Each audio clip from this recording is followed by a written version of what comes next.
Okay, today we're gonna take a look at Super Chump. No, not jump, but chump. Anyway, you get the idea. These adorable little goofy-ass looking silly bombs are one of the two new specials added with the fresh season update, and the first reaction to them was quite mixed. Some say it's one of the best specials in the game, and others thought the complete opposite. Well, until we saw Double NZAP89 win Ikaten, a Japanese weekly tournament against a double splash, stamper and sloshing machine comp. Still, theoretically Super Chump isn't an OP special like the new Kraken Royale, which as an invincible special forces you to move out of its way and can shred any HP special with a few hits, sometimes even just one.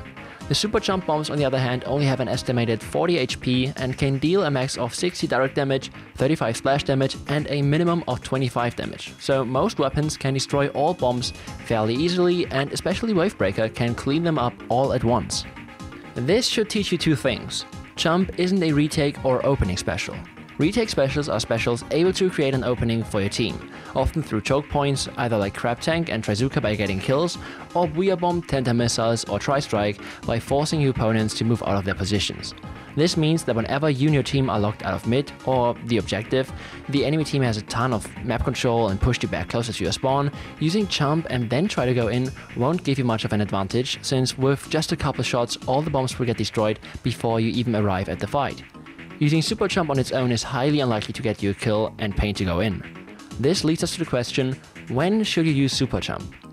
As I said, using them and then try to push in for the most part won't have much of an effect, so instead try using it into areas of active fights. So let's imagine a Slayer or Skirmisher on your team wants to take a fight and push into an area while the opponents have control. When using Super Chump right into that area, you force all enemy players to choose between shooting the bombs, shooting the attacking players, or run away and give up their position.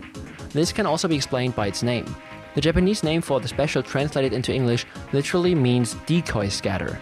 This shows us that the focus is much less on the explosion damage and paining capabilities than the distraction is supposed to provide.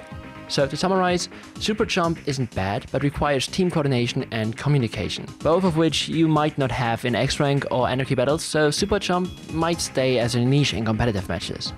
To show you an example of this, we can take a look at a clip from a scrim I played yesterday against ProChara, SS Nolan, Leotos and Didi. Trizzy, a brush main that sometimes uses Tetras, was the most aggressive weapon in our comp, so our game plan was to use Super Chump right as he was about to push in, and we could follow up through it. As you can see, Hyun, the other SAP player on our team, was pushing up through the Super Chump he used himself, while I stay on tower. I instantly chain my Super Chump in the same spot, through which Trizzy pushes up with his Reef Slider, with Hyun cleaning up behind him. We also did a similar play on our first push down to 11.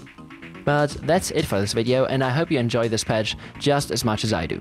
Of course, since the weapons were just released, there's not much counterplay or a developed meta yet, so we still can't confidently say if this special will become a big player in this meta. Have fun experimenting and see you soon.